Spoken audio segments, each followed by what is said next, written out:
ఓం శ్రీ గురుభ్యో నమః. హరి ఓం. ఓం శ్రీ పరమాత్మనే నమః. శ్రీమద్భగవద్గీత అథ గీతా ధ్యానం. ఓం పార్థాయ ప్రతిబోధితాం భగవతా నారాయణేన స్వయం వ్యాసేన గ్రథితాం పురాణమునినా మధ్యే మహాభారతం అద్వైతామృతవర్షిణీ భగవతి అష్టాదశాధ్యాయిని అంబ त्वामनुसन्तधामि भगवद्गीते भवद्वेषिणीं नमोऽस्तु ते व्यासविशालबुद्धे पुल्लारविन्दाय तपत्रनेत्र येन त्वया भारततैलपूर्णः प्रज्वालितो ज्ञानमयः प्रदीपः प्रपन्नपारिजाताय स्तोत्रवेत्रैकपाणये ज्ञानमुद्राय कृष्णाय गीतामृतदुहे नमः. वसुदेवसुतं देवं कंसचाणूरमर्दनं देवकी परमानन्दं कृष्णौ वन्दे जगद्गुरुं भीष्मद्रोणतडा जयद्रथजला कान्तारनीलोत्पला शल्यग्राहवती कृतेन वहनी कर्णेन वेलाकुला अश्वत्थामविकर्णघोरमकरा दुर्योधनावर्तिनी तोतीना खलु पाण्डवैरणनदी कैवर्तः केशवः पाराशर्यवचः सरोजममलं गीतार्थगन्धोत्कटं नानाख्यानतकेसरं हरिकथा सम्बोधनाबोधितं लोके सज्जनषट्पदैरगरगः ते पीयमानं मुदा भूयाद्भारतपङ्कजं कलिमल तद्वंसिनः श्रेयसे मूकं करोति वाचालं पङ्कुल्लङ्घयते गिरिं यत्कृपातमहौ वन्दे परमानन्दमाधवम्। गीताशास्त्रमिदं पुण्यं यः पठेत् प्रयतः पुमान् विष्णोः पदमवाप्नोति भयशोकातिवर्जितः। गीतात्ययनशीलस्य प्राणायामपरस्य च नैव सन्ति पापानि पूर्वजन्मकृतानि च मलनिर्मोचनं पुंसां जलस्नानं दिने दिने सकृद्गीतां भजिस्नानं संसारमलनाशनं गीता सुप्रीता कर्तव्या इमन्यै शास्त्रविस्तरैः या स्वयं पद्मनाभस्य मुखपद्मात् विनिसृता भारतामृतं सर्वस्वं विष्णोर्वक्त्रात् विनिश्रुतं गीतादङ्कोतकं वीत्वा पुनर्जन्म न विद्यते सर्वोपनिषतो गावः दोग्धा गोपालनन्दनः पार्थो वत्सस्तुधिर्भोक्ता दुःखं गीतामृतं महत् एकं शास्त्रं देवकी पुत्रगीतम् एको देवो देवकी पुत्र एव एको मन्त्रस्तस्य नामानि यानि कामाप्त कर्माप्येकन्तस्य देवस्य सेवा शान्ताकारं भुजगशयनं पद्मनाभं सुरेशं विश्वाधारं गगनसदृशं मेघवर्णं शुभाङ्गं लक्ष्मीकान्तं कमलनयने योगिभृद्यानगम्यं वन्दे विष्णुं भवभयहरं सर्वलोकैकनाथं यं ब्रह्मा वरुणेन्द्ररुद्रमरुतः तुन्वन्ति दिव्यैस्तवैः वेदैः साङ्गपुतक्रमोपनिषदैः गायन्ति यं सामगाः यानावस्थिततत्ततेन मनसा पश्यन्ति यै योगिनः यस्यान्तन्न विदुःसुरासुरगणाः देवाय तस्मै नमः इति गीताध्यानं सम्पूर्णम्। ॐ श्री परमात्मने नमः। श्रीमद्भगवद्गीता अथ प्रथमोऽध्यायः अर्जुन विषादयोगः। धृतराष्ट्रोवाच धर्मक्षेत्रे कुरुक्षेत्रे समवेतायुयुत्सवः मामकाः पाण्डवाश्चैव किमकुर्वत सञ्जय। सञ्जय उवाच दृष्ट्वा तु पाण्डवानीकं व्यूढन् दुर्योधनस्तदा आचार्यमुपसङ्गम्य राजा वचनमब्रवीत् पश्यैतां पाण्डुपुत्राणाम् आचार्यमगधीं च मूं व्यूढान् द्रुपदपुत्रेण तव शिष्येन धीमताम् अत्र शूरामकेश्वासाः भीमार्जुनसमायुधि युतानो विराटश्च द्रुपदश्च मकारतः दृष्टकेतुश्चेकितानः काशीराजश्च वीर्यवान् पुरुदित्कुन्तिभोजश्च कैप्यश्च नरपुङ्गवः युधामन्युश्च विक्रान्तः उद्धमौजा च वीर्यवान् सौभद्रो द्रौपदेयाश्च सर्व एव महारथाः अस्माकं तु विशिष्टाये तानि बोधत्विजोत्तम नायका मम सैन्यस्य संज्ञार्थं तान् ब्रवीमि ते भवान् भीष्मश्च कर्णश्च कृपश्च समितिञ्जयः अश्वत्थामा विकर्णश्च सौमदत्तिस्तथैव च अन्ये च भगवः शूराः मदर्थे दग्धजीविताः नानाशस्त्रप्रकरणाः सर्वे युद्धविशारदाः अपर्याप्तं ततस्माकं बलं भीष्माभिरक्षितं पर्याप्तं द्वितमेतेषां फलं भीमाभिरक्षितम् अयनेषु च सर्वेषु यथा भागमवस्थिताः भीष्ममेवाभिरक्षन्तु भवन्तः सर्व एव हि तस्य सञ्जनयन् हर्षं कुरुवृत्तः पितामहः सिंहनादौ विनद्योच्चैः शङ्कन् तद्मौ प्रतापवान् ततः शङ्काश्च पेर्यश्च पणवानकतो मुखाः तदसैवाप्यहन्यन्त सशब्दस्तु मुकुलोऽभवत् ततः श्वेतैर्हयैर्युक्ते मगतिष्यन्तने स्थितौ माधवः पाण्डवश्चैव दिव्यौ शङ्कौ प्रदद्मधुः पाञ्चजन्यं ऋषिकेशः देवदत्तन्दनञ्जयः पौण्ड्रं तद्मौ महाशङ्कं भीमकर्मा विगोदरः अनन्तविजयं राजा कुन्तीपुत्रो युधिष्ठिरः नकुलः सहदेवश्च सुघोषमणिपुष्पकौ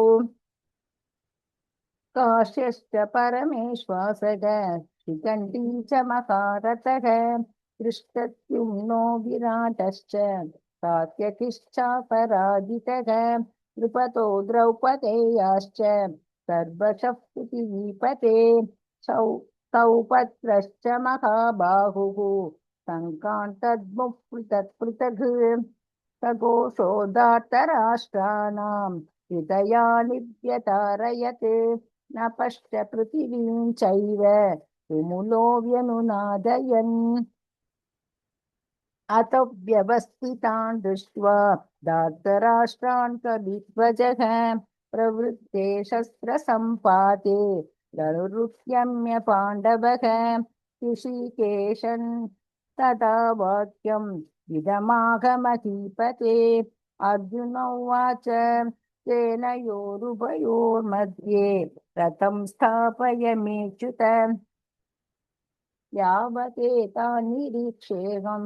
योद्धुकामानवस्थितान् कैर्मया सह योद्धव्यम् अस्मिन् रणसमुद्यमे योत्स्यमानानवेक्षेऽहं ययेतेऽत्र समागताः धार्तराष्ट्रस्य दुर्बुद्धेः युद्धे प्रियसिकीर्षवः सञ्जय उवाच एवमुक्तो हृषीकेशः गुडाकेशेन भारत सेनयोरुभयोर्मध्ये स्थापयित्वा रथोत्तमम्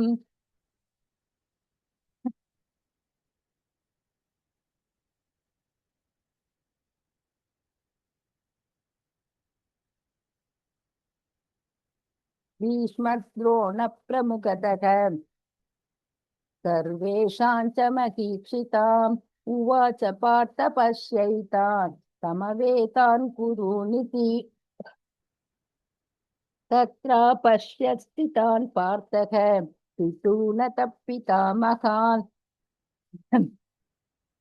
आचार्यान् मातुलान् भ्रातॄन् पुत्रान् पौत्रान् सखींस्तथा पशुरान् सुकृतश्चैव सेनयोरुभयोरपि तान् समीक्ष्य च कौन्तेयः सर्वान् बन्धूनवस्थितान्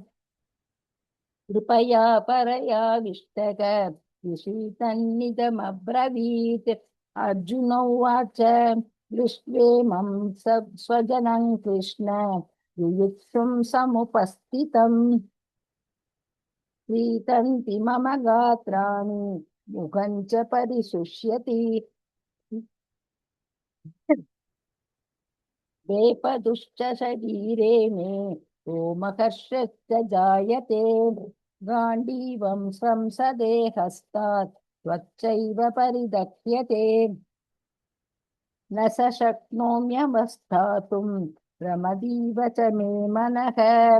निमित्तानि च पश्यामि विपरीतानि केशव न स श्रेयोऽनुपश्यामि तत्त्वा स्वजनमाहवे न काङ्क्षे विजयं कृष्ण न च राज्यं सुखानि च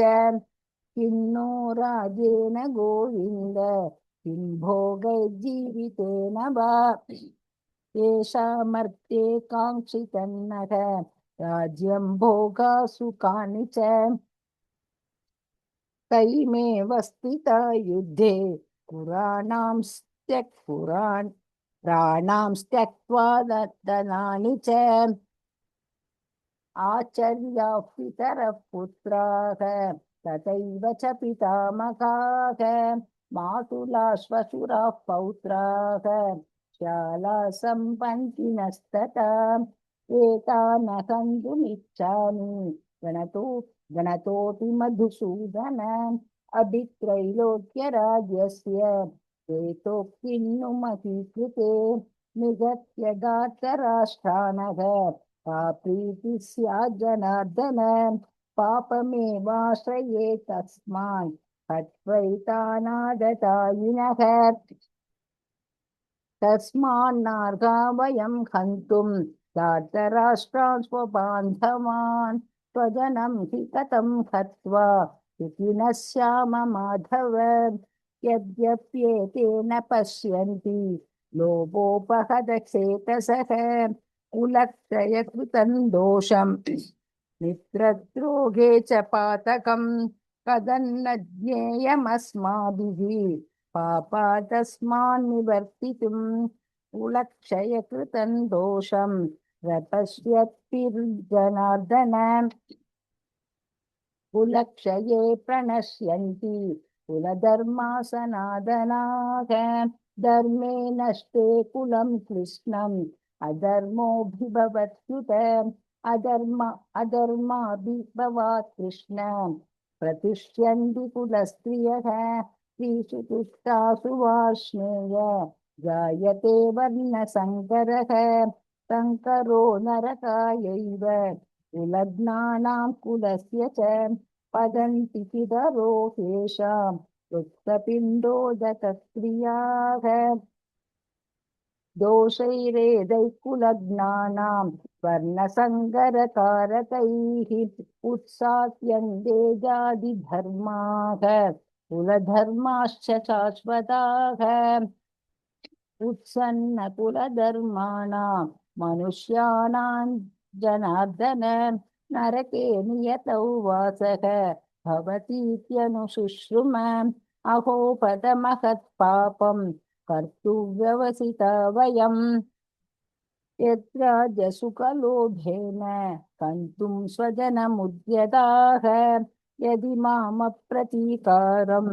अशस्त्रं शस्त्रपाणयः धार्तराष्ट्रारणे हन्युः तन्मे क्षेमतरं भवेत् सञ्जय उवाच एवमुक्त्वार्जुनः सङ्ख्ये ततोपस्थमुपादिशते विसृज्य सशुरं चापं शोकसंविघ्नमानसः ॐ तत्सदिति श्रीमद्भगवद्गीतासु उपनिषत्सु ब्रह्मविद्याया योगशास्त्रे श्रीकृष्णार्जुनसंवादे अर्जुनविषादयोगो नाम प्रथमोऽध्यायः। ॐ श्री परमात्मने नमः। अथ द्वितीयोऽध्यायः सांख्ययोगः। सञ्जय उवाच तन्तता कृपयादिष्टम् अश्रुपूर्णाकुलेक्षणम् विषीदन्तमिदौ वाक्यम् उवाच मधुसूदनः। श्रीभगवानुवाच कुतस्त्वा कश्मलमिदं विषमे समुपस्थितम् अनार्यदुष्टमस्वर्ग्यम् अकीर्तिकरमर्जुन क्लैप्यमास्मकमः पार्थ नैतत्त्वय्युपपद्यते क्षुद्रं हृदयः दौर्बल्यं त्यक्त्वोत्तिष्ठ परन्तप। अर्जुन उवाच कथं भीष्ममहं सङ्ख्ये द्रोणं च मधुसूदन ईशुभिः प्रतियोत्स्यामि पूजार्हा वरिसूदन दूढगत्वा हि महानुभावान् श्रेयो भोक्तुं वैश्यमबीकलोके तत्त्वार्थकामांस्तु कुरूनिहैव भुञ्जीय भोगान् रुधिरप्रदिक्तान् न चैतद्विद्मः कतरन्नो गरीयः यद्वा जयेम यदि वा नो जयेयुः यानेव हत्वा न जिजीविषामः देशेव स्थिताः प्रमुखे धार्तराष्ट्राः कार्पण्यतोषोपहतः स्वभावः पृच्छामि त्वा धर्मसम्मूढचेताः यच्छ्रेयस्यान्निश्चितं ब्रूहि तन्मे शिष्यस्तेगं शाधिमान् त्वां प्रपन्नम् न हि प्रपश्यामि ममापनुद्यात् यच्छोकमुच्चोषणमिन्द्रियाणाम् अवाप्य भूमावसपत्नमृद्धम् राज्यं सुराणामपि चाधिपत्यम्। सञ्जय उवाच एवमुक्त्वा ऋषिकेशं गुडाकेशः परन्तप न योत्स्य इति गोविन्दम् उक्त्वा तूष्णीं बभूवः। तमुवाच ऋषिकेशः रजसन्निव भारत सेनयोरुभयोर्मध्ये विषीदन्तमिदौ वचः श्रीभगवानुवाच अशोच्यानन्वशोचस्त्वं प्रज्ञावादांश भाषसे कथासु न तथाशुंश्च नानुशोचन्ति पण्डिताः न देवा गञ्जातु नासं न त्वन्नेमे जनाधिपाः न चैव न भविष्यामः सर्वे वयमतः परम् देहिनोऽस्मिन् यथा देहे कौमारै यौवनञ्जरा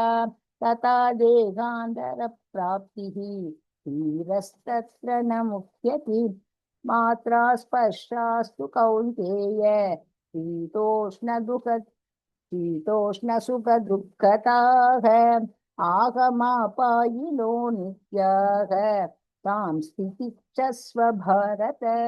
यन्ति न व्यथयन्त्येते पुरुषं पुरुषर्षभ समदुःखसुखं धीरम् सोऽमृतत्वाय कल्पते नासदो विद्यते भावः नाभावो विद्यते सतः उभयोरधिदृष्टोऽन्तः वनयोस्तत्त्वदर्शिभिः अविनाशि तु तद्विद्धि येन सर्वमिदं ततं विनाशमव्ययस्यास्य न कश्चित् कर्तुमर्हति अन्धवन्त इमे देहाः नित्यस्योक्ता शरीरिणः अनाशिनो प्रमेयस्य तस्मात् कृत्यस्व भारत येन वेत्ति हन्तारं यश्चैनं मन्यते हतम् उभौ तौ न विजानीतः नायं हन्ति न हन्यते न जायते म्रियते वा कदाचित् नायं भूत्वा भविता वा न भूयः अजो नित्यः शाश्वतोऽयं पुराणः न हन्यते हन्यमाने शरीरे वेदा विनाशि नित्यं ययेनमजमव्ययं तदं स पुरुषः पार्थ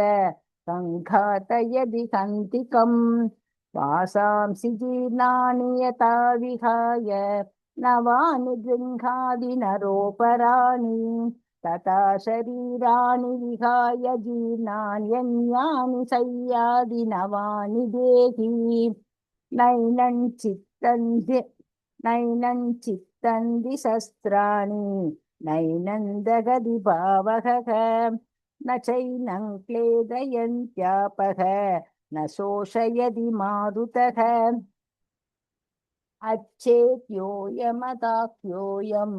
अक्लेत्यो शोष्य एव च नित्यः सर्वततस्थाणुः अचलोऽयं सनातनः अव्यक्तोऽयमचिन्त्योऽयम् अधिकार्योऽयमुच्यते तस्मादेव विदित्वैनं नानुशोचितुमर्हसि अथ चैनं नित्यजातं नित्यौ वा मन्यसे मृतं तथापि त्वं महाबाहो नैवं शोचितुमर्हसि जातस्य हि ध्रुवो मृत्युः ध्रुवं जन्म मृतस्य स तस्मादपरिहार्येते न त्वं शोचितुमर्हसि अव्यक्तादीनि भूतानि व्यक्तमद्यानि भारत अव्यक्तनिधनान्येव तत्र का परिदेवना आश्चर्यवत् पश्यति कश्चिदेनम् आश्चर्यवत् वदति तदैव चान्यः आश्चर्यवच्चैनमन्यः शृणोति शुद्धाप्येनौ वेद न चैव कश्चित् देहि नित्यमवध्योऽयं देहे सर्वस्य भारत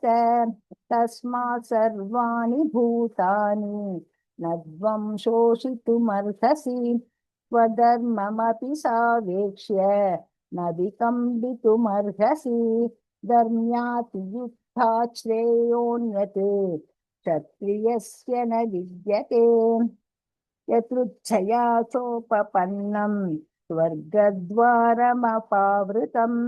सुखिनः क्षत्रियाः पार्थ लभन्ते युद्धमीदृशम् अथ चेत्त्वमिमं धर्म्यं सङ्क्रामन्न करिष्यसि ततः स्वधर्मं कीर्तिं च हित्वा पापमवाप्स्यसि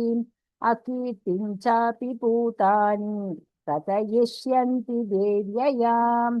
सम्भावितस्य च कीर्तिः मरणादतिरिच्यते भय भयात्रणादु परतं वंस्यन्ते त्वां महारथाः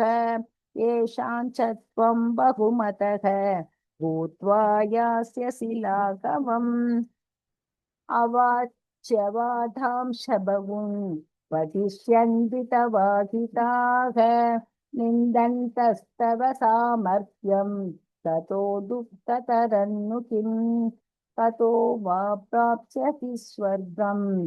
जित्वा वा भोक्ष्यसे महीम् तस्मात्तिष्ठ कौन्तेय युद्धाय कृतनिश्चयः सुखदुःखे समे कृत्वा लाभालाभौ जयाजयौ ततो युद्धाय युज्यस्व नैवं पापमवाप्स्यसि एषा विहिता साङ्ख्ये बुद्धिर्योगे त्विमां शृणु बुद्ध्या युक्तो यया पार्थ कर्मबन्धं प्रकाश्यसि मेघाभिक्रमनाशोऽस्ति प्रत्यवायो न विद्यते स्वल्पमप्यस्य धर्मस्य त्रायते मगतो भयात् व्यवसायात्मिका बुद्धिः एकेह कुरु नन्दन बहुशाखाख्यनन्ताच्छ बुद्धयो व्यवसायिनाम् यामिमां पुष्पिता वाचं प्रवदन्त्य विपश्चितः वेदवादरताः पार्थ नान्यतस्तीति वादिनः कामात्मानः स्वर्गपराः जन्म कर्म बलप्रतां क्रिया विशेषबहुलां भोगैश्वर्यगतिं प्रति भोगैश्वर्यप्रसक्तानां तया पकृतचेतसां व्यवसायात्मिका बुद्धिः समादौ न विधीयते त्रैगुण्या विषया वेदाः निस्त्रैगुण्यो भवार्जुन निद्वन्द्वो नित्यसत्त्वस्थः निर्योगक्षेम आत्मवान् यावानर्थ उदपाने सर्वतः सम्प्लुतोदके तावान् सर्वेषु वेदेषु ब्राह्मणस्य विजानतः कर्मण्येवाधिकारस्ते मा फलेषु कदाचन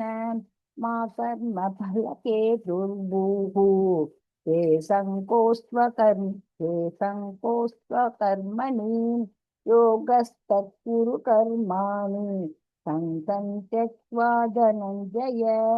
सिद्ध्यसिद्ध्यो समो भूत्वा समत्वयोग उच्यते दूरेण ह्यवरं कर्म बुद्धियोगात् धनञ्जय बुद्धौ शरणमन्विच्छ कृपणाः बलकेतवः बुद्धियुक्तो जहातीह कृतेषु कृतदुष्कृते तस्मात् योगाय युज्यस्व योगः कर्मसु कौशलम् कर्मजं बुद्धियुक्ता हि फलं त्यक्त्वा मनीषिणः जन्मबन्धविनिर्मुक्ताः पदं गच्छन्त्यनामयम् यदा ते मोहकलिलं वृद्धिर्व्यतिचरिष्यति तदा गन्धासि निर्वेदं श्रोतव्यस्य श्रुतस्य च इति विप्रतिपन्ना ते यदा स्थास्यति निश्चला समादावचला बुद्धिः तदा योगमवाप्स्यसि। अर्जुन उवाच स्थितप्रज्ञस्य का भाषा समाधिस्तस्य केशव स्थितदीप्तिं प्रभाषेत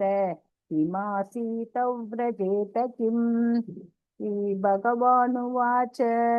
प्रजहाति यथा कामान् सर्वान् पार्थमनोगतान् आत्मन्येवात्मना तुष्टः स्थितप्रज्ञस्तदोच्यते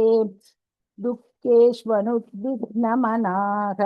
सुखेषु विगतस्पृहः वीतरागभयक्रोधः विदग्धिर्मुनि उच्यते यत्सर्वत्राणभिस्नेहः तत्तत्प्राप्य शुभाशुभम् नाभिनन्दति न द्वेष्टि तस्य प्रज्ञा प्रतिष्ठिता। यदा संहरदे चायं कूर्मोऽङ्गानीव सर्वशः इन्द्रियाणीन्द्रियार्थेभ्यः तस्य प्रज्ञा प्रतिष्ठिता।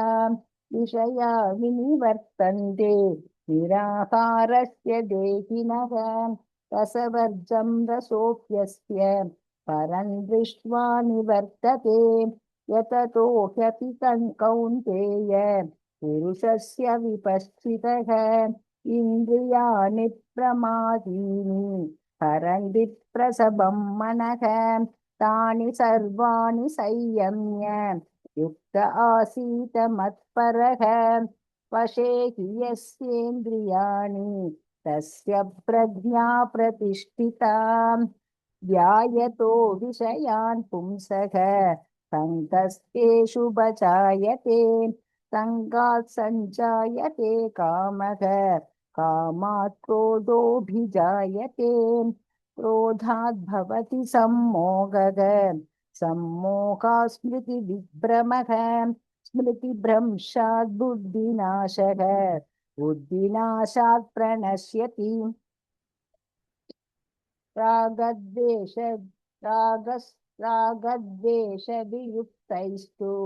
विषयानिन्द्रियैश्चरन् आत्मवश्यैर्विधेयात्मा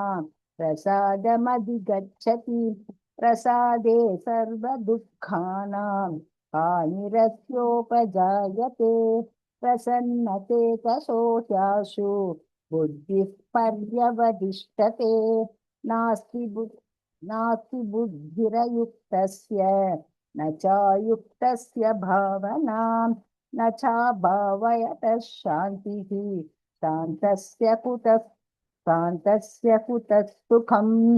इन्द्रियाणां हि चरतां यन्मनोनुविधीयते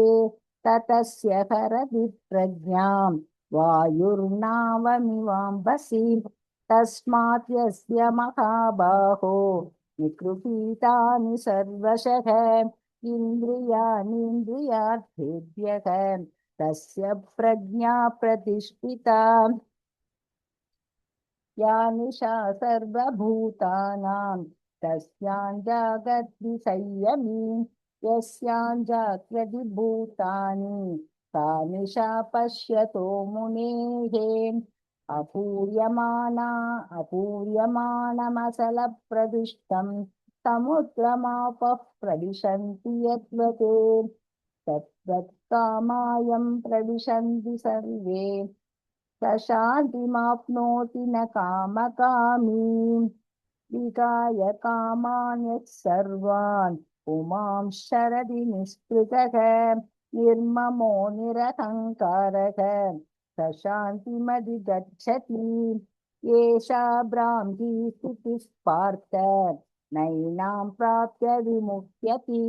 स्थित्वा स्यामन्धकालेऽपि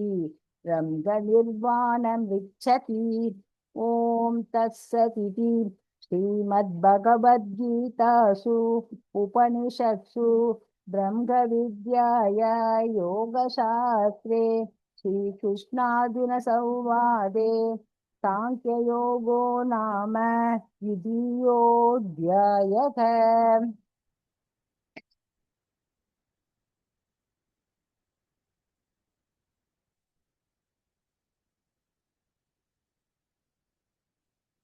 ॐ श्री परमात्मने नमः। श्रीमद्भगवद्गीता अथ तृतीयोऽध्यायः कर्मयोगः। अर्जुन उवाच ध्यायसि चेत् कर्मणस्ते मता बुद्धिर्जनार्दन तत्किं कर्मणि घोरे मां नियोजयसि केशव। व्यामिश्रेणेव वाक्येन बुद्धिं मोहयसीव मे तदेकं वद निश्चित्य येन श्रेयोगमाप्नुयाम्। श्रीभगवानुवाच लोकेऽस्मिन्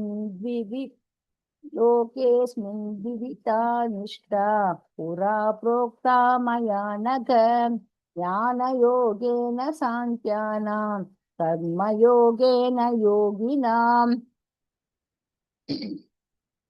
न कर्मणामनारम्भात् नैष्कर्म्यं पुरुषोऽश्नुते न च सन्न्यसनादेव सिद्धिं समधिगच्छति।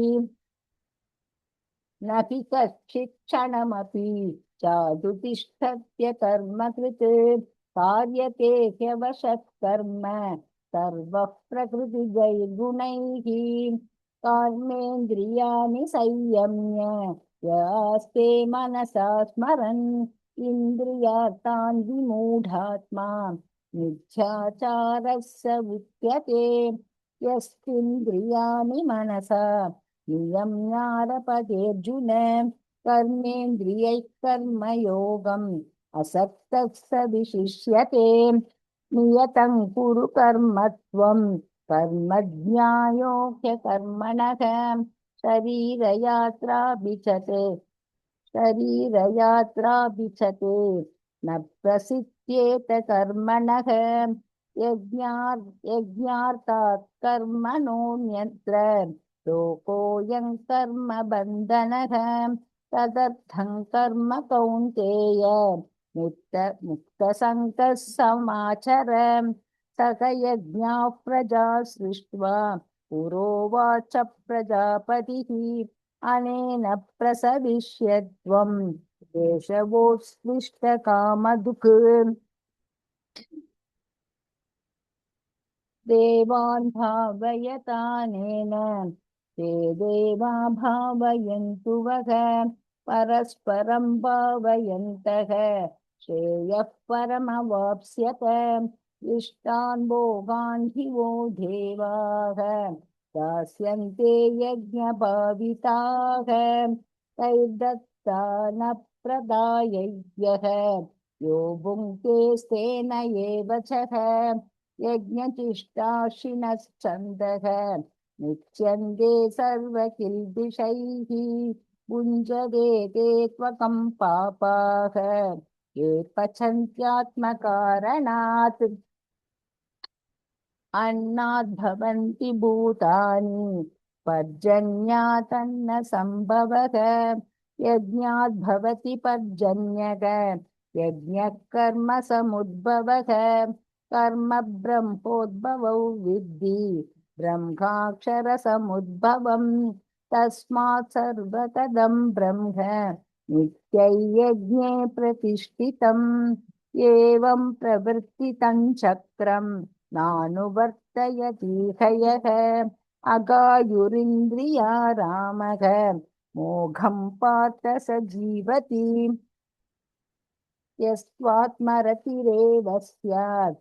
आत्मजित्तश्च मानवः आत्मन्येव च सन्तुष्टः तस्य कार्यं न विद्यते नैव तस्य कृतेनार्थः नाकृतेनेह कश्चन न चास्य सर्वभूतेषु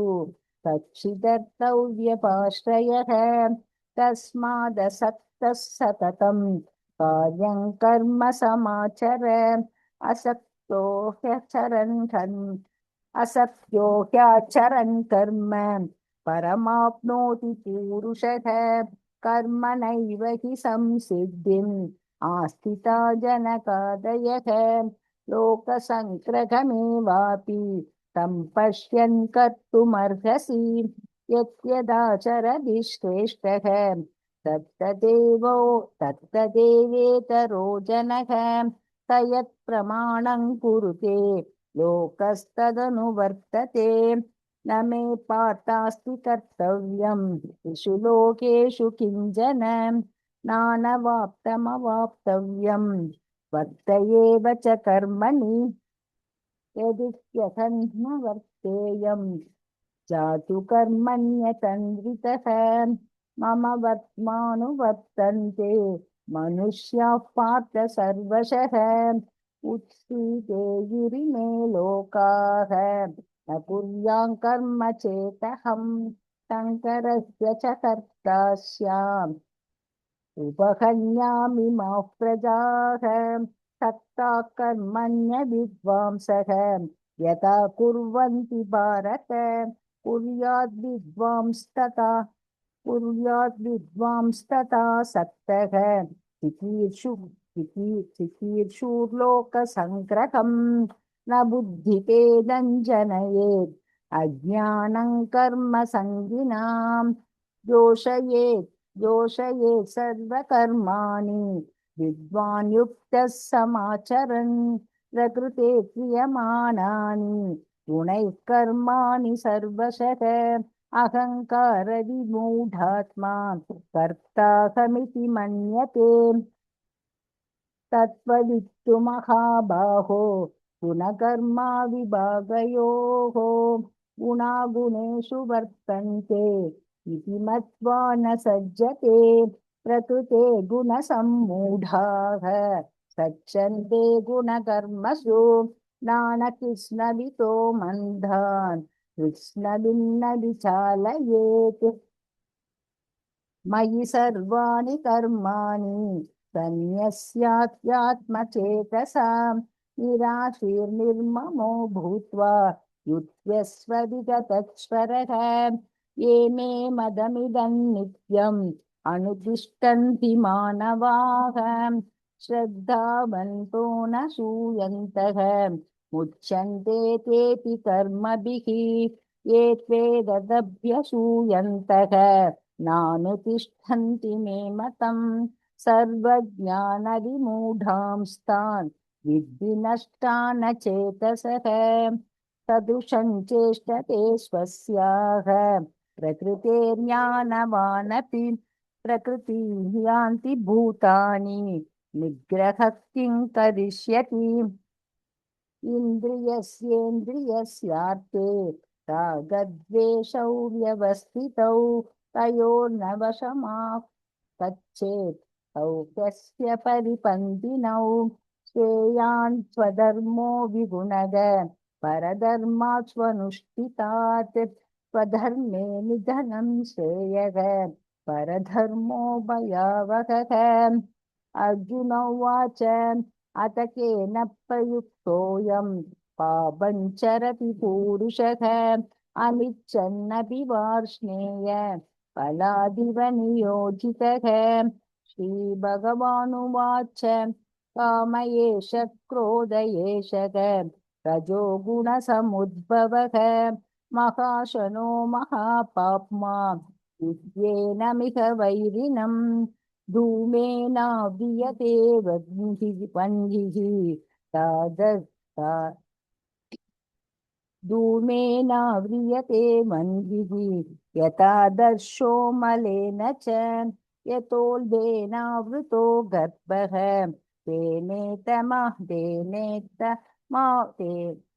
यतोल्बेनावृतो गर्भः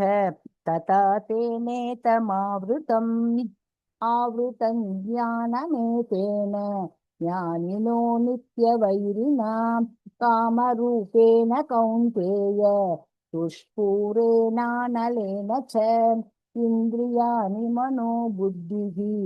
अस्याधिष्ठानमुच्यते एतैर्विमोहयत्येषः ज्ञानमावृत्य देहिनम् तस्मात् त्वमिन्द्रियाण्यादौ नियम्य परतर्षभ पाप्मानं प्रजहिह्येनं ज्ञानविज्ञाननाशनम् इन्द्रियाणि पराण्यागुः इन्द्रियेभ्यः परं मनः मनसस्तु परा बुद्धिः यो बुद्धेः परतस्तु सः एवं बुद्धेः परं बुद्ध्वा संस्तभ्यात्मानमात्मना जहि शत्रुं महाबाहो कामरूपं दुरासदम् ॐ तत्सदिति श्रीमद्भगवद्गीतासु उपनिषत्सु ब्रह्मविद्याया योगशास्त्रे श्रीकृष्णार्जुनसंवादे कर्मयोगो नाम द्वितीयोऽध्यायः।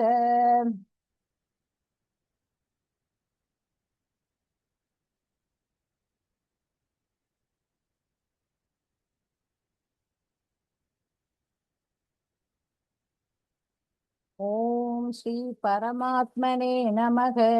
श्रीमद्भगवद्गीता अथ चतुर्थोऽध्यायः ज्ञानकर्मसन्न्यासयोगः। श्रीभगवानुवाच इमौ विवस्वते योगं प्रोक्तवानहमव्ययम् विवस्वान्मनवे प्राह मनुरिक्ष्वाहमे ब्रवीत् एवं परम्परा प्राप्तम् इमं राजर्षयो विदुः सकालेनेकमगत योगो नष्टः परन्तप स एवायं मया वेद्य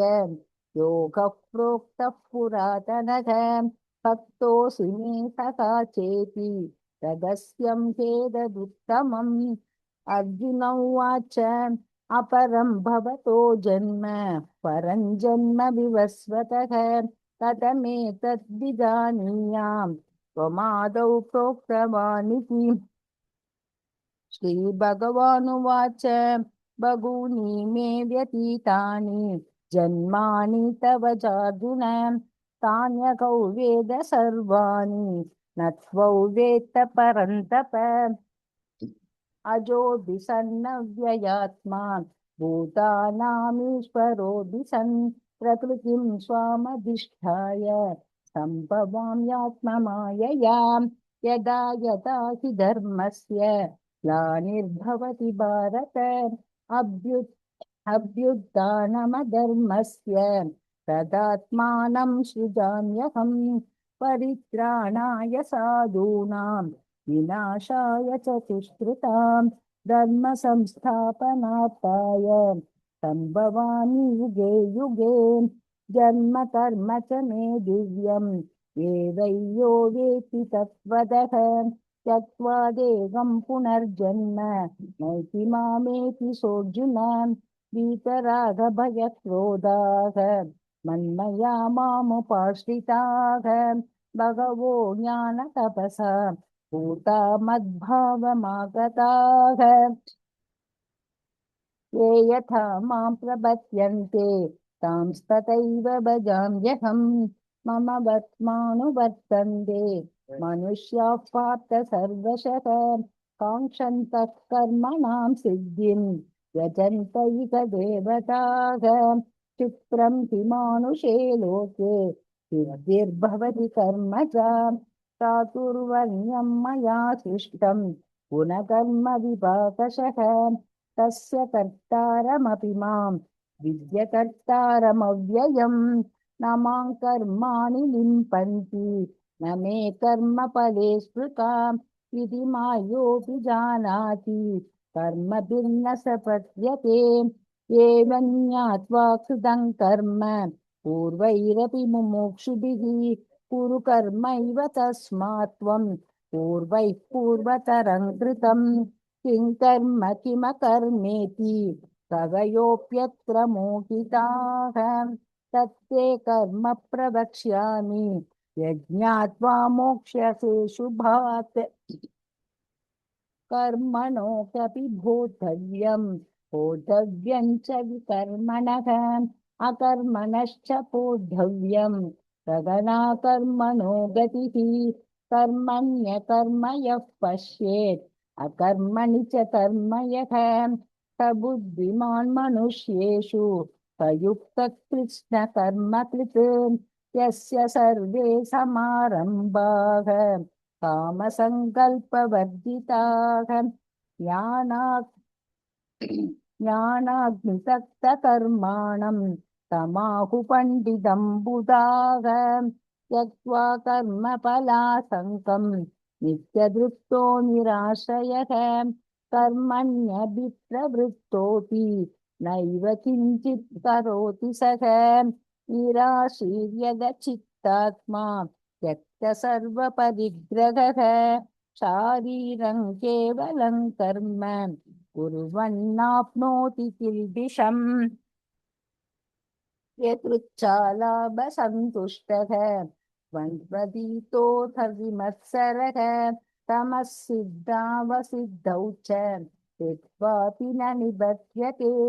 तदसङ्गस्य मुक्तस्य ज्ञानावस्थितचेतसः यज्ञायाचरतः कर्म समग्रं प्रविलीयते ब्रह्मार्पणं ब्रह्महविः ब्रह्माग्नौ ब्रह्मणाहुतं ब्रह्मैव तेन गन्तव्यं ब्रह्मकर्म समाधिना दैवमेवापरे यज्ञं योगिनः पर्युपासते ब्रह्मावानावपरे यज्ञं यज्ञेनैवोपजुह्वति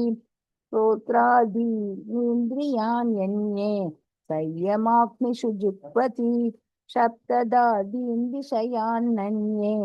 इन्द्रियाग्निषु जुह्वति सर्वाणीन्द्रियकर्माणि प्राणकर्माणि चापरे आत्मसंयमयोगाग्नौ युक्वधि ज्ञानदीपिते द्रव्ययज्ञास्तपो यज्ञाः योगयज्ञास्तथा परे स्वाध्यायज्ञानयज्ञाश्च यदयः संशितौ व्रताः अपाने जिह्वति प्राणं प्राणे पानं तथा परे प्राणापानगतिरुत्वा प्राणायामपरायणाः अपरे नियताहाराः प्राणान् प्राणेषु जुह्वति सर्वेऽप्येते यज्ञविदः यज्ञक्षपितकल्मषाः यज्ञशिष्टामृतबुधः यान्ति ब्रह्म सनातनं नायल्लोकोऽस्त्य यज्ञस्य उदोन्यः कुरु सत्तम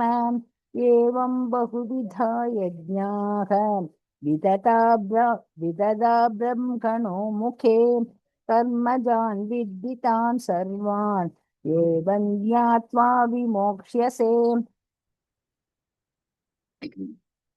श्रेयान् द्रव्यमयाद् यज्ञात् ज्ञानयज्ञः परन्तप सर्वं कर्माखिलं पार्थ ज्ञाने परिसमाप्यते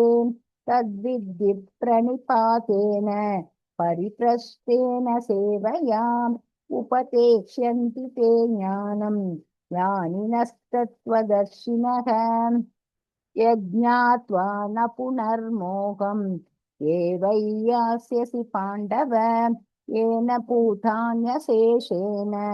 द्रक्ष्यस्यात्मन्यथो मयि अपि चेतसि पापेभ्यः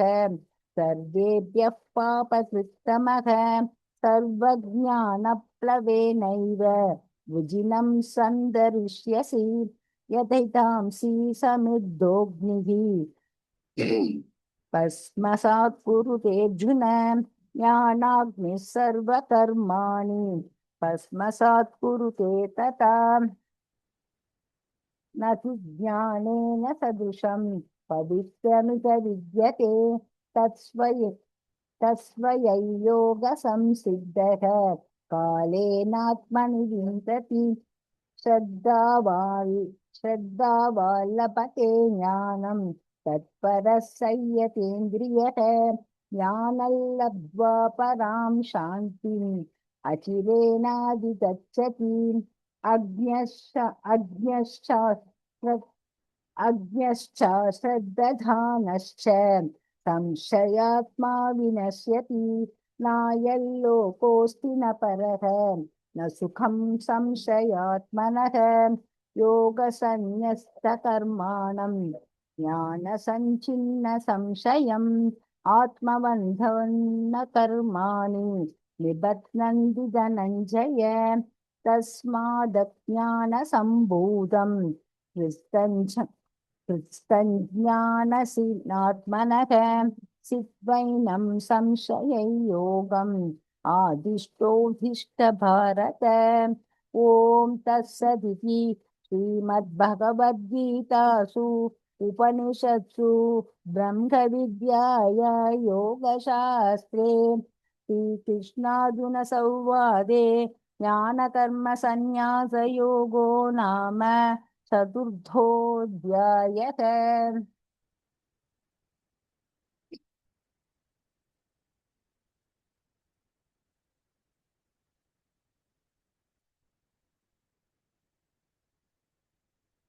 ॐ श्री परमात्मने नमः।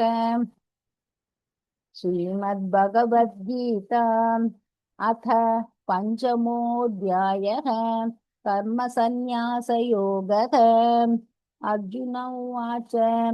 सन्न्यासं कर्मणां कृष्ण पुनर्योगं च संशसि यच्छ्रेययेतयोरेकं तन्मे ब्रूहि सुनिश्चितम्। श्रीभगवानुवाच सन्न्यासकर्मयोगश्च निःश्रेयसकरावुभौ तयोस्तु सन्न्यासा कर्मयोगो विशिष्यते। ज्ञेयः स नित्यसन्न्यासी यो न द्वेष्टि न काङ्क्षति विद्वन्द्वो हि महाबाहो सुखं बन्धात् प्रमुच्यते। साङ्ख्ययोगौ पृथक् बालाः प्रवदन्ति न पण्डिताः एकमप्यास्थितः सम्यक् भयोद्विन्दते फलम्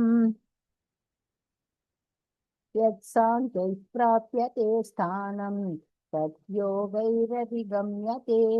एकं साङ्ख्यं च योगं च यः पश्यति स पश्यति संन्यासस्तु महाबाहो दुःखमाप्तुमयोगतः। योगयुक्तो मुनिर्ब्रह्म न चिरेणाधिगच्छति योगयुक्तो विशुद्धात्मा विजितात्मा जितेन्द्रियः सर्वभूतात्मभूतात्मा कुर्वन्नपि न लिप्यते। नैव किञ्चित् करोमीति युक्तो मन्येत तद्भवित् पश्यन् शृण्वन् स्पृशन् जिघ्रन् अश्नन् गच्छन् स्वपन् श्वसन् कर्मन् विसृजन् गृह्णन् उन्मिषन् निमिषन्नपि इन्द्रियाणीन्द्रियार्थेषु वर्तन्त इति धारयन् ब्रह्मण्यादाय कर्माणि सङ्गं त्यक्त्वा करोति यः लिप्यते न च पापेन पद्मपत्रमिवाम्बसा कायेन मनसा बुद्ध्या केवलैरिन्द्रियैरपि यो हि न कर्म कुर्वन्ति सङ्गं त्यक्त्वात्मशुद्धये युक्तः कर्मफलं त्यक्त्वा शान्तिमाप्नोति नैष्ठिकीम्। अयुक्तः कामकारेण फले सक्तो निबध्यते सर्वकर्माणि मनसा सन्न्यस्यास्ते सुखौ वशी नवद्वारे पुरे देहि नैव कुर्वन्न कारयन् न कर्तृत्वं न कर्माणि लोकस्य सृजति प्रभुः न कर्मफलसंयोगं स्वभावस्तु प्रवर्तते नादत्ते कस्यचित् पापं न चैव सुकृतौ विभुः अज्ञानेनावृतं ज्ञानं तेन मुक्त्यन्ति जन्तवः ज्ञानेन तु तदज्ञानं येषां नास्तिदमात्मनः तेषामादित्य तेषामादित्यवज्ञानं प्रकाशयति तत्परम् तद्बुद्धयस्तदात्मानः तन्निष्ठास्तत्परायणाः गच्छन्त्य पुनरावृत्तिं ज्ञाननिर्धूतकल्मषाः विद्याविनयसम्पन्ने ब्राह्मणे कविगस्तिनि पुनिसैव स्वपाके च पण्डिता समदर्शिनः इहैव दैविकः सर्गः येषां साम्ये स्थितं मनः निर्दोषं हि समं ब्रह्म तस्मात् ब्रह्मणि ते स्थिताः न प्रकृष्टेत् प्रियं प्राप्य नोद्विजेत् प्राप्य चाप्रियं स्थिरबुद्धिरसम्मूढः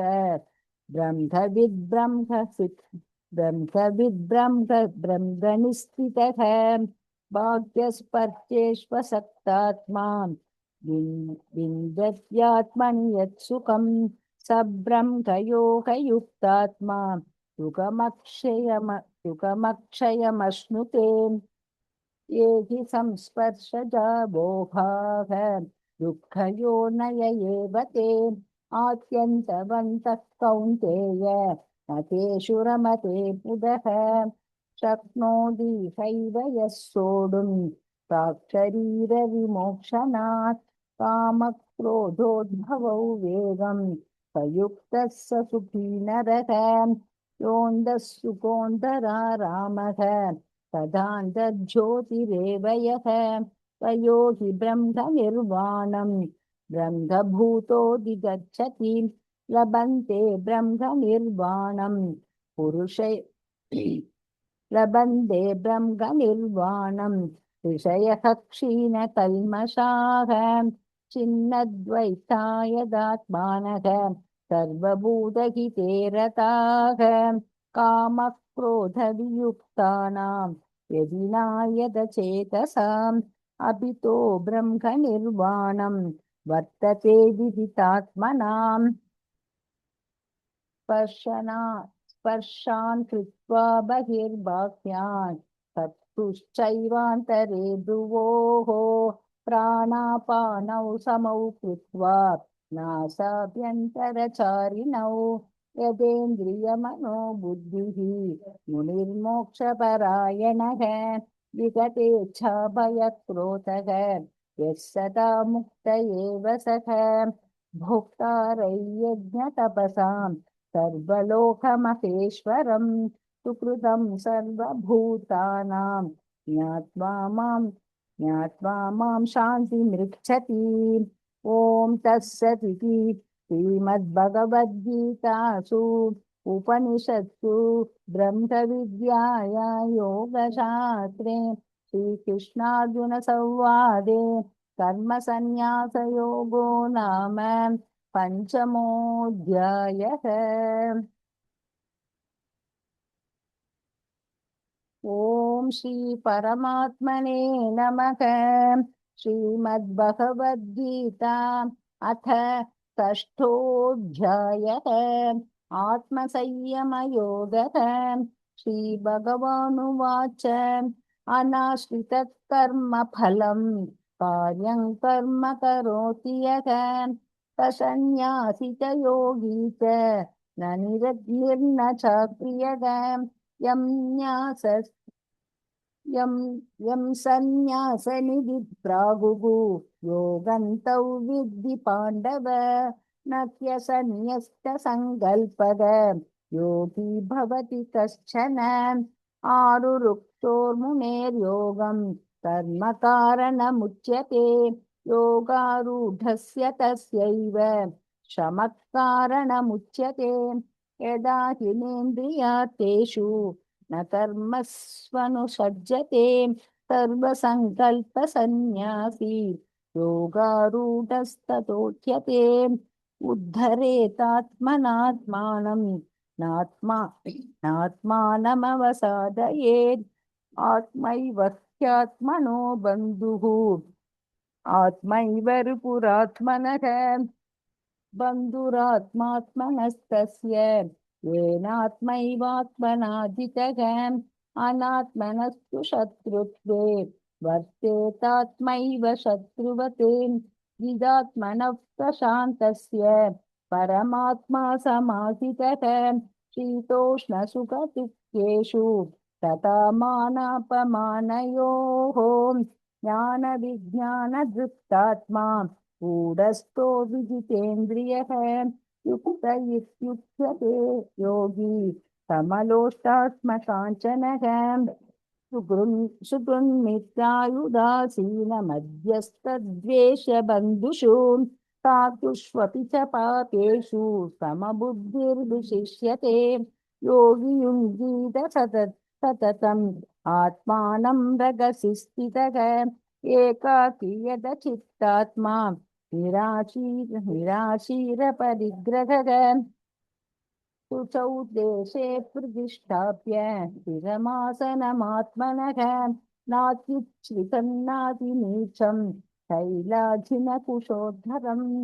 तत्रैकाग्रं मनः कृत्वा यदचित्तेन्द्रियक्रियः उपविश्यासने युज्यात् योगमात्मविशुद्धये तमङ्काय शिरोग्रीवम् धारयन्नचलं स्थिरः तं प्रेक्ष्य नासिकाग्रं स्वं दिशश्चानवलोकयन् प्रशान्तात्मा विगतभिः ब्रह्मचारिव्रते स्थितः मनः संयम्य मच्चित्तः युक्त आसीत मत्परः युञ्जन्नेवं सदात्मानं योगी नियतमानसः शान्तिं निर्वाणपरमां मत्संस्थामधिगच्छति नात्यश्नतस्तु योगोऽस्ति न चैकान्तमनश्नतः न चादिस्वप्नशीलस्य जाग्रतो नैव चार्जुन युक्ताहारविहारस्य युक्तचेष्टस्य कर्मसु युक्तस्वप्नावबोधस्य योगो भवति दुःखः यदा विनियतं चित्तम् आत्मन्येवावतिष्ठते निःस्पृहः सर्वकामेभ्यः युक्त इत्युच्यते तदा यदा दीपो निवातस्तः वेङ्कटेशोपमा स्मृता योगिनो यदचित्तस्य युञ्जतो योगमात्मनः यत्रो परमते चित्तं निरुद्धयोगसेवया यत्र चैवात्मनात्मानं पश्यन्नात्मनि तुष्यति सुखमात्यन्तिकै यत्तत् बुद्धिग्राह्यमतीन्द्रियं वेत्ति यत्र न चैवायं हितश्चरति तत्त्वतः यल्लब्ध्वा चापरल्लाभं मन्यतेनातिकण्टतः यस्मिन् स्थितो न दुःखेन पूर्णाभिविचाल्यते तौ विद्या दुःखसंयोगवियोगयोगसङ्गितं तनिश्चयेन योक्तव्यः योगो निर्भिन्नचेतसां सङ्कल्पप्रभवान् कामान् त्यक्त्वा सर्वान् शेषतः मनसैवेन्द्रियग्रामं विनियम्य समन्ततः शनैः शनैरुपरमेत् बुद्ध्या धृतीतया आत्मसंस्थं मनः कृत्वा न किञ्चिदपि यतो यतो निश्चरति मनश्चञ्चलमस्थिरं ततस्ततो नियम्यैतत् आत्मन्येव वशन्नयेत् प्रशान्तमनसं ह्येनं योगिनं सुखमुत्तमम् उपैति शान्तरजसं गन्धभूतमकल्मषम् युञ्जन्नेवं सदात्मानं योगी विगतकल्मषः सुखेन ब्रह्मसंस्पर्शम् अत्यन्तं सुखमश्नुते सर्वभूतस्थमात्मानं सर्वभूतानि सात्मनि वीक्षते योगयुक्तात्मा सर्वत्र समदर्शनः यो मां पश्यति सर्वत्र सर्वं च मयि पश्यति तस्यागन्न प्रणश्यामि स च मे न प्रणश्यति सर्वभूतस्थितौ यो मां भजत्येकत्वमास्थितः सर्वदा वर्तमानोऽपि स योगी मयि वर्तते आत्मौपं येन सर्वत्र समं पश्यति योऽर्जुन सुखौ वा यदि वा दुःखं सुखौ वा यदि वा दुःखं स योगी परमो मतः अर्जुन उवाच योगस्त्वया प्रोक्तः साम्येन मधुसूदन एतस्यागन्न पश्यामि सञ्चलत्वा स्थितिं स्थिराम् चञ्चलं हि मनः कृष्ण प्रमादी बलवदृढम् तस्यागन्निग्रहं मन्ये वायोरिव सुदुष्करम् श्रीभगवानुवाच असंशयं महाबाहो मनो दुर्निग्रहं चलम् अभ्यासेन तु कौन्तेय वैराग्येन च गृह्यते अस्यैयदात्मना योगः दुष्प्राप इति मे मतिः वश्यात्मना तु यतता शक्यो वाप्तुमुपायतः अर्जुन उवाच अयति श्रद्धयोपेतः लोकाश्चलितमानसः अप्राप्य योगसंसिद्धिं काङ्क्षति कृष्ण गच्छति कच्चिन्नो भयविभ्रष्टः छिन्नाभ्रमिव नश्यति अप्रतिष्ठो महाबाहो विमूढो ब्रह्मणः पथि एतन्मे संशयं कृष्ण चेतुनर्थस्य शेषतः त्वदन्यः संशयस्यास्य चेता नत्युपपद्यते श्रीभगवानुवाच पार्थ नैवेधनामुत्र विनाशस्तस्य विद्यते न हि कल्याणकृत् कच्चित् दुर्गतिं तात गच्छति प्राप्य पुण्यकृता लोकान् उषित्वा शाश्वती समाः शुचीनां श्रीमताङ्गेः योगभ्रष्टोऽभिजायते अथवा योगिनामेव कुले भवति धीमताम् एतद्धि दुर्लभतरं लोके जन्म यदीदृशम् तत्र तं बुद्धिसंयोगं लभते पौर्वदेहिकं यतते च ततो भूयः संसिद्धौ कुरु नन्दन पूर्वाभ्यासेन तेनैव क्रियते ह्यवशोऽभिसः जिज्ञासुरभियोगस्य सप्तब्रह्मादिवर्तते प्रयत्नात् यतमानस्तु योगी संशुद्धकिल्बिषः अनेकजन्म संसिद्धः ततो याति परां गतिम् तपस्विद्योतिको योगी ज्ञानिभ्योऽभिपदोदितः कर्मिभ्यश्चाधिको योगी तस्मात् योगी भवार्जुन योगिनामपि सर्वेषां मत्कृतेनान्तरात्मनां श्रद्धावान् भजते यो मां तमे युक्ततमो मतः ॐ तत्सदिति श्रीमद्भगवद्गीतासु उपनिषत्सु ब्रह्मविद्याया योगशास्त्रे श्रीकृष्णार्जुनसंवादे आत्मसंयमयोगो नाम षष्ठोऽध्यायः। ॐ श्रीकृष्णार्पणमस्तु।